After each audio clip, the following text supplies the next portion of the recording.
Hello दोस्तों, कैसे हैं आप सब लोग। आशा है अच्छे होंगे। स्वागत है आप सबका एजुकेशन चैनल पर, जिसमें हम देख रहे हैं एनसीईआरटी हिंदी बसंत। वीडियो को देखने के लिए चैनल को लाइक कर लीजिए, शेयर कर दीजिए और सब्सक्राइब कर लीजिए। आइए शुरू करते हैं इस वीडियो के माध्यम से हिंदी बसंत कक्षा 6 के नए पाठ को पढ़ना और उसको समझेंगे। पाठ का नाम है सांस सांस में बांस, पाठ 17। आइए पढ़ते हैं इस पाठ। एक जादूगर थे, चंकी चंग लनवा। बड़ा अजीब सा नाम है। अपने जीवन में उन्होंने कई बड़े बड़े करतब दिखलाए। जब मरने को हुए तो लोगों से बोले, मुझे दफनाए जाने के छठे दिन मेरी कब्र खोदकर देखोगे तो कुछ नया सा पाओगे। कहा जाता है कि मौत के छठे दिन उनकी कब्र खोदी गई और उसमें से निकले बांस की टोकरियों के कई सारे डिजाइन। लोगों ने उन्हें देखा, पहले उनकी कल नकल की, फिर नए डिजाइन बनाए।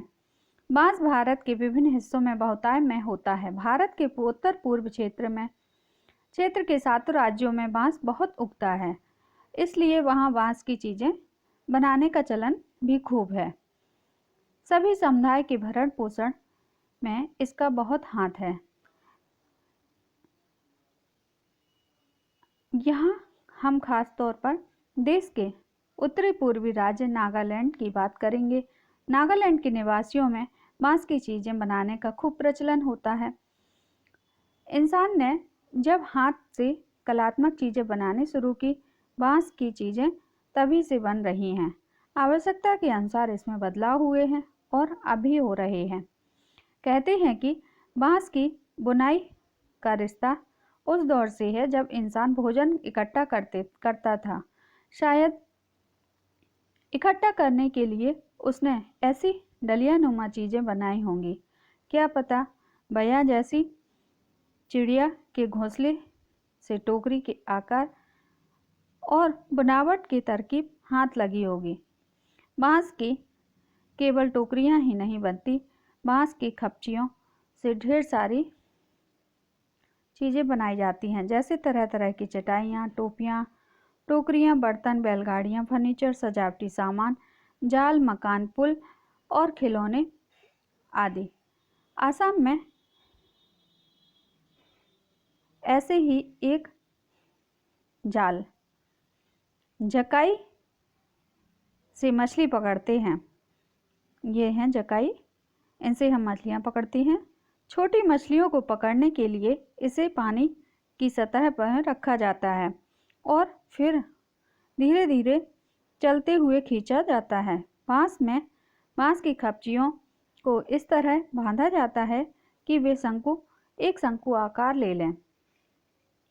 इस शंकु का ऊपरी सिरा अंडाकार होता है और निचला नुकीला सिरा पर खपचियां एक दूसरे से गुथी हुई होती हैं। खपचियों से तरह तरह की टोपियां भी बनाई जाती हैं। असम की चाय बागानों में के चित्रों में तुम्हें लोग ऐसी टोपियां पहने हुए दिखाई दे जाएंगे और हाँ, उनकी पीठ पर टंगी हुई बांस की बड़ी सी टोकरी देखना न भूलना।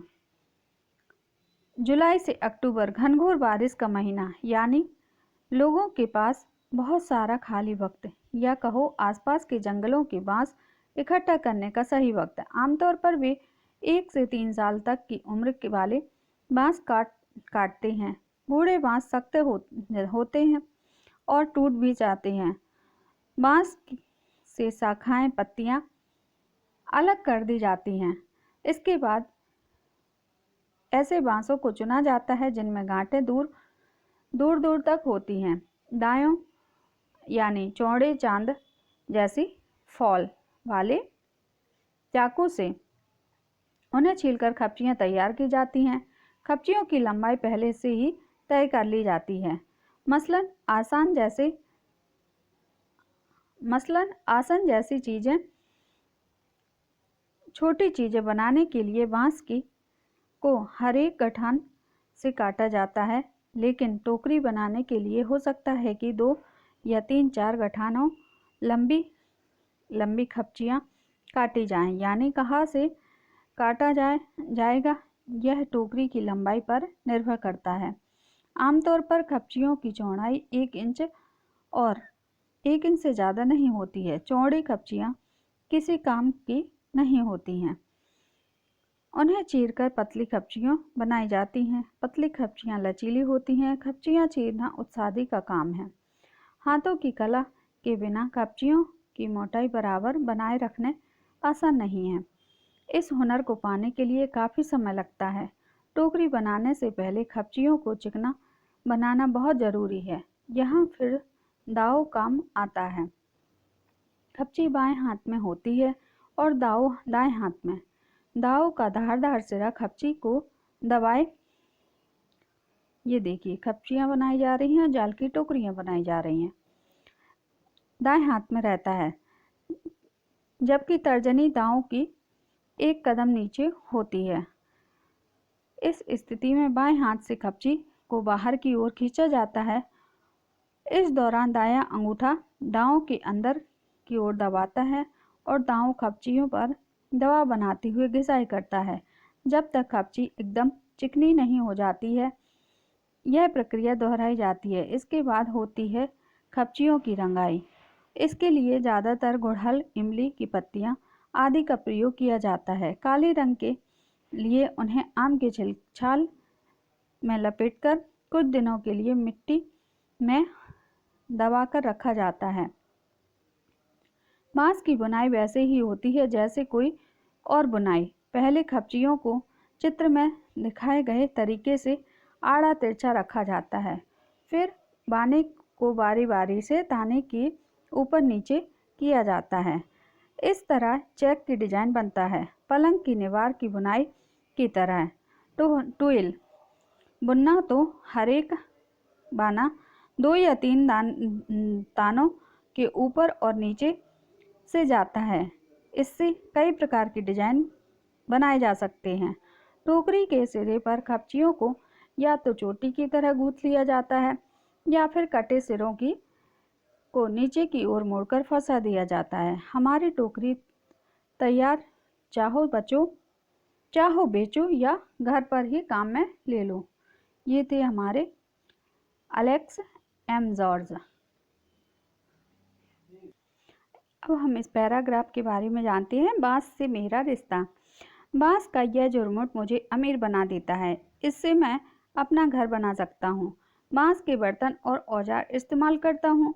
सूखे बांस को मैं ईंधन की तरह इस्तेमाल करता हूँ। बांस का कोयला जलाता हूँ। बांस का अचार रखता हूँ। बांस के पालने में मेरा बचपन गुजरा। पत्नी भी तो मैंने बांस की टोकरी के जरिए पाई और फिर अंत में बांस पर ही लिटाकर मुझे मरघट तक ले जाएगा। तो ये थी बांस की कहानी। अब हम इसके अभ्यासकार को पहला प्रश्न है, बांस को बूढ़ा कब कहा जा सकता है? युवा बांस में कौन सी विशेषता होती है जो बूढ़े बांस में नहीं पाई जाती है?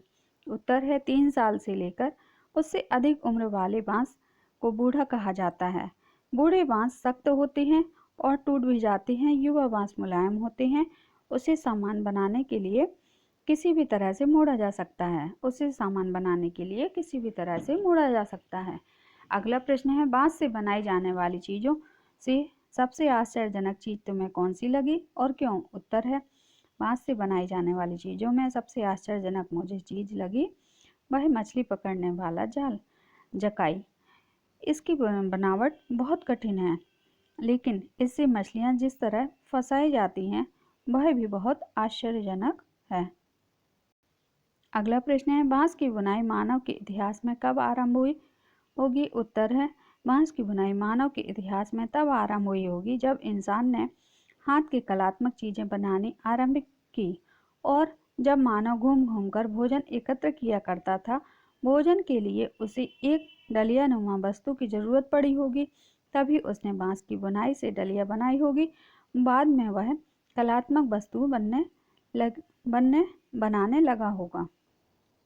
अगला प्रश्न है, बांस के विभिन्न उपयोगों से संबंधित जानकारी देश के किस भूभाग के संदर्भ में दी गई है? एटलस में देखो और उत्तर बताओ। उत्तर है बांस भारत के कई भागों में बहुतायत में होता है, मुख्यतः उत्तर पूर्वी 7 राज्यों में। ये राज्य अरुणाचल प्रदेश, असम, मेघालय, नागालैंड, मिजोरम, मणिपुर, त्रिपुरा। इन राज्यों का पता छात्र स्वयं एटलस में कर सकते हैं। अगला प्रश्न है, बांस के कई उपयोग हैं इस पाठ में बताए गए, लेकिन बांस के उपयोग का दायरा बहुत बड़ा है। नीचे दिए गए शब्दों की मदद से तुम इस दायरे की पहचान कर सकते हो। संगीत, मच्छर, फर्नीचर, प्रकाशन, एक नया संदर्भ। संगीत, बांस से संगीत के लिए बांसुरी, शहनाई बनाई जाती है। मच्छरदानी लगाने के लिए भी बांसों की आवश्यकता होती है। फर्नीचर,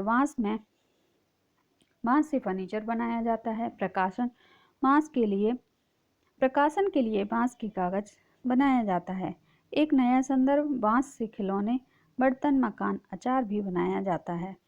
अगला प्रश्न है, इस लेख में दैनिक उपयोग की चीजें बनाने के लिए बांस का उल्लेख प्राकृतिक संसाधन के रूप में हुआ है। नीचे दिए गए प्राकृतिक संसाधनों से दैनिक उपयोग की कौन कौन सी चीजें बनाई जाती हैं? उत्तर है, दैनिक उपयोग की चीजें जैसे प्राकृतिक संसाधन, चमड़ा, घास के तिनके, पेड़ की छाल, गोबर, मिट्टी। तो चमड़ा से जूता, बैग, पर्स, बेल्ट, बहुमूल्य वस्तुओं की कवर, घास के तिनके से चटाई, खिलौना, टोकरी इत्यादि। पेड़ की छाल से कागज, अगरबत्ती, वस्त्र इत्यादि। मिट्टी से मिट्टी के बर्तन, मकान, खिलौना, गुल्लक इत्यादि। गोबर से उपले घर की लिपाई, पुताई, खाद इत्यादि। चमड़े को काटकर और घिसकर पर्स तथा थैले बनाए जा सकते हैं। हमें चमड़े को सही आकार में काटना तथा रंगना आना चाहिए। अगला प्रश्न है, जिन जगहों की सांस में बांस बसा है, अखबार और टेलीविज़न के जरिए उन जगहों की कैसी तस्वीर तुम्हारे मन में बनती है? उत्तर है, सांस में बांस होने का अर्थ है बांस पर पूरी तरह निर्भर होना। हम बांस उगने व चीज़ें बनाने वाली जगहों की तस्वीरें अखबार और टेलीविज़न में देखते हैं। उनके इलाकों में चारों तरफ बांस के झुरमुट और झाड़ियाँ नजर आती हैं। लोग बांस के बने घरों में रहते हैं, बांस की बनी टोपियाँ पहनते हैं। उनके फर्नीचर, बर्तन, औजार, कुछ खाद्य पदार्थ भी बांस से बने होते हैं। बांस पर उनका व्यवसाय चलता है। बांस की बनी सामग्री वे बाजार में बेचते हैं, जैसे टोकरी, जाल, चटाई, खिलौने आदि। उनके घरों में के आसपास बांस की खपचियाँ बिखरी दिखाई देती हैं। वे अधिकतर अपनी आवश्यकता की पूर्ति के लिए बांस पर निर्भर रहते हैं। अनुमान और कल्पना। इस पाठ में कई हिस्से में जहाँ किसी कामों को करने का तरीका समझाया गया है, जैसे छोटी मछलियों को पकड़ने के लिए इसे पानी की सतह में रखा जाता है या फिर धीरे धीरे चलते हुए खींचा जाता है। बांस की खपचियाँ को इस तरह बांधा जाता है कि वे शंकु आकार ले लें। इस शंकु का ऊपरी सिरा अंडाकार होता है। निचले नुकीली पर खपचियाँ एक दूसरे से गुथी हुई होती हैं। इस वर्णन को ध्यान से पढ़कर नीचे दिए गए प्रश्नों के उत्तर अनुमान लगाकर, यदि अंदाज लगाने में दिक्कत हो तो आपस में बातचीत करके सोचो। पहला प्रश्न है, बांस से बनाए गए शंकु आकार का जाल छोटी मछलियों को पकड़ने के लिए क्यों इस्तेमाल किया जाता है? उत्तर है, शंकु आकार वाले अर्थात बड़े मुंह वाले जाल में अधिक से अधिक मछलियां आ जाती हैं, इसलिए बांस से बनाए गए शंकु आकार के जाल का उपयोग किया जाता है। ख नंबर है, शंकु का ऊपरी हिस्सा अंडाकार होता है तथा निचला हिस्सा कैसा दिखाई देता है? उत्तर है, शंकु का ऊपरी हिस्सा अंडाकार होता है और निचली हिस्सा परिधि वाला वृत्ताकार दिखाई देता है। अगला प्रश्न है, इस जाल से मछली पकड़ने वाले को धीरे धीरे क्यों चलना पड़ता है? उत्तर है, इस जाल में मछलियों की संख्या बहुत होती है। मछलियों के भार से जाल टूट जाने का डर रहता है, इसलिए इस जाल से मछलियों को पकड़ने वाले को धीरे धीरे चलना पड़ता है। तेज चलने से मछलियां जाल से टकराएंगी और वे आपस में जल के स्रोत की ओर जा सकती हैं।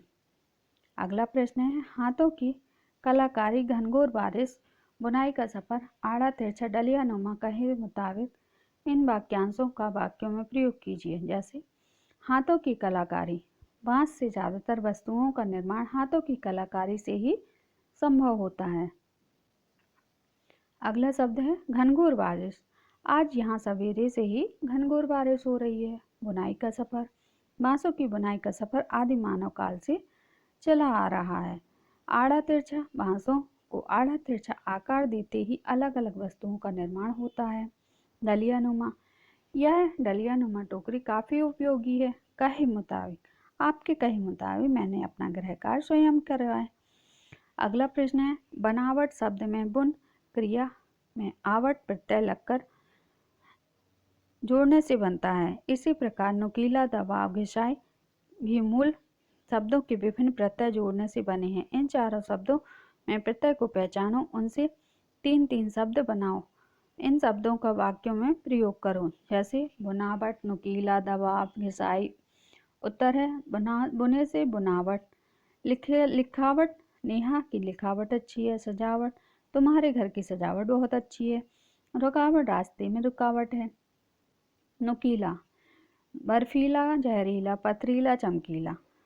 बर्फीला, केदारनाथ काफ़ी बर्फीला इलाका है। जहरीला, जहरीला भोजन मत करो। पथरीला, यह रास्ता पथरीला है। चमकीला, उसका कमीज काफ़ी चमकीला है। दबाव, दबाव, बहाव, ठहराव, जमाव। बहाव, नदी के पानी का बहाव तेज है। ठहराव, उसके जीवन में ठहराव आ गया है। जमाव, बारिश के पानी की जमाव देखने लायक है। पिसाई, पिस धन आई पिसाई। धुनाई, सफाई, पिसाई। पुलिस ने चोर की धुनाई की। सफाई, साफ सफाई से घर सुंदर लगता है। गेहूं की पिसाई करो। अगला प्रश्न है वहाँ बांस की चीज़ें बनाने का चलन खूब है। वहाँ बांस की चीज़ें बनाने की परंपरा खूब है। हम यहाँ बांस की एक दो चीज़ों को ही जिक्र कर पाएंगे। हम यहाँ बांस की एक दो चीज़ों की ही चर्चा कर पाएंगे। मसलन आसन जैसी चीज़ें बनाने के लिए बांस की हर एक गठान को काटा जाता है। उदाहरण के लिए आसन की जैसी चीज़ें बनाने के लिए बांस की हर एक गठान को काटा जाता है। खपचियों से तरह तरह की टोपियाँ भी बनाई जाती हैं। खपचियों से कई प्रकार की टोपियाँ बनाई जाती हैं। रेखांकित शब्दों को ध्यान रखते हुए बातों के ढंग में लिखो। अगला प्रश्न है तर्जनी हाथ की किस उंगली को कहते हैं? बाकी उंगलियों को क्या कहते हैं? सभी उंगलियों के नाम अपनी भाषा में पता करो और कक्षा में अपने साथियों और शिक्षक को बताओ। तर्जनी हाथ के अंगूठे के पास साथ वाली उंगली को कहते हैं। बाकी उंगलियों को मध्यमा, अनामिका, कनिष्का, अंगुष्ठा कहते हैं। अगला प्रश्न है बहुविकल्पीय प्रश्न, सही उत्तर बताएंगे।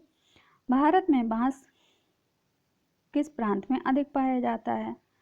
तो नागालैंड, असम, मणिपुर, त्रिपुरा सभी उत्तर पूर्वी राज्यों में बांस अधिक मात्रा में पाया जाता है। अगला प्रश्न है बांस इकट्ठा करने का मौसम कौन सा होता है? तो बताइए बांस इकट्ठा करने का मौसम कौन सा? उत्तर है जुलाई से अक्टूबर का। अगला प्रश्न है बूढ़ा बांस कैसा होता है? तो बूढ़ा बांस सख्त होता है। चंकी चंग लनवा थे, कौन थे? तो चंकी चंगलनवा एक जादूगर थे। अगला प्रश्न है सांस सांस में बांस पाठ किस राज्य की बात की जा रही है? तो उत्तर है नागालैंड। अगला प्रश्न है भारत में बांस कहाँ कहाँ बहुतायत में पाया जाता है? उत्तर भारत में उत्तर पूर्वी क्षेत्र में के सातों राज्यों में अरुणाचल प्रदेश, असम, मेघालय, नागालैंड, मणिपुर, मिजोरम, त्रिपुरा में बहुतायत में पाया जाता है। वहाँ के लोग बांस का भरपूर उपयोग करते हैं। यह वहाँ के लोगों के पालन पोषण का बहुत बड़ा साधन है। अगला प्रश्न है बांस से क्या क्या चीज़ें बनाई जाती हैं? उत्तर बांस से चटाइयाँ, टोकरियाँ, बर्तन, बैलगाड़ियाँ, फर्नीचर, खिलौने, सजावटी सामान, जाल, मकान, पुल आदि चीज़ें बनाई जाती हैं। अगला प्रश्न है खपचियाँ बनाने के लिए किस प्रकार के बांसों की आवश्यकता होती है? उत्तर है खपचियाँ ऐसे बांसों से बनाई जाती हैं जो सख्त ना हो, क्योंकि सख्त बांस टूट जाते हैं। बूढ़े बांस सख्त होते हैं। 1 से 3 वर्ष की उम्र वाले बांस लचीले होते हैं। ऐसे बांसों से खपचियाँ बनाने के लिए बहुत उपयोगी होती हैं। अगला प्रश्न है, बूढ़े बांस की क्या पहचान है? 3 साल से अधिक आयु का बांस बूढ़ा माना जाता है। बूढ़ा बांस सख्त होता है, जिसके कारण बहुत जल्दी टूट जाता है। अगला प्रश्न है, जादूगर चंकी चंगलनवा की कब्र के साथ क्या किस्सा जुड़ा है? उत्तर है, एक जादूगर थे चंकी चंगलनवा। अपने जीवन में उन्होंने कई बड़े बड़े करतब दिखाए। जब भी मरने को हुए तो लोगों से बोले, मुझे दफनाए जाने के 6ठे दिन मेरी कब्र खोदकर देखोगे तो कुछ नया नया सा पाओगे। कहा जाता है कि कहे मुताबिक मौत के 6ठे दिन उनकी कब्र खोदी गई और उसमें से निकले बांस की टोकरियों के कई सारे डिजाइन। लोगों ने उन्हें देखा, पहले उनकी नकल की, फिर नई डिजाइन बनाई। अगला प्रश्न है, बांस की बुनाई कैसे होती है? उत्तर है, बांस की बुनाई वैसे ही होती है जैसे कोई और बुनाई। पहले खपचियों को आड़ा तिरछा रखा जाता है, फिर बाने को बारी बारी से ताने के ऊपर नीचे करके किया जाता है और इससे चेक का डिजाइन बनता है। पलंग की निवाड़ की बुनाई की तरह टोकरी के सिरे पर खपचियों को या तो चोटी की तरह गूंथा लिया जाता है या फिर कटे सिरों को नीचे की ओर मोड़कर फंसा दिया जाता है। अगला प्रश्न है, खपचियों को किस प्रकार से रंगा जाता है? उत्तर, खपचियों को गुड़हल के फूल, इमली की पत्तियां आदि से रंगा जाता है। काले रंग के लिए खपचियों को आम की छाल में लपेटकर मिट्टी के नीचे दबा कर रखा जाता है। अगला प्रश्न है, किस मौसम के लोगों में के पास खाली वक्त होता है? ऐसे मौसम में वे क्या करते हैं? उत्तर है, जुलाई से अक्टूबर के महीने में खूब वर्षा होती है। बारिश के इस मौसम में लोगों के पास खाली समय होता है। इस समय में लोग जंगलों में बांस इकट्ठा कर सकते हैं। अगला प्रश्न है, खपचियों को तैयार करने में किस बात पर ध्यान रखा जाता है? उत्तर है, खपचियों के लिए ऐसे बांसों को चुना जाता है जिनमें गांठें दूर दूर होती हैं। दांव यानी चौड़े चांद जैसी फॉल वाले चाकू से उन्हें छीलकर खपचियाँ तैयार की जाती हैं। खपचियों की लंबाई पहले से तय कर ली जाती है। ऐसे आसन जैसी छोटी चीज़ें बनाने के लिए बांस को हर एक गठान से काटा जाता है। एकरी बनाने के लिए लगभग 2 या 3 गठान वाली खपचियाँ काटी जाती हैं। इस तरह यह इस बात पर निर्भर करती है कि टोकरी की लंबाई कितनी है। तो ये थी हमारे बांस की कहानी। इस वीडियो के माध्यम से हमने बांस के बारे में जाना। आगे की वीडियो में आगे के पाठों को देखेंगे। यहाँ हमारी कक्षा 6 की NCERT समाप्त होती है। अब हम अगले वीडियो में और अगली क्लास की हिंदी को देखेंगे और उसके बारे में जानेंगे। धन्यवाद।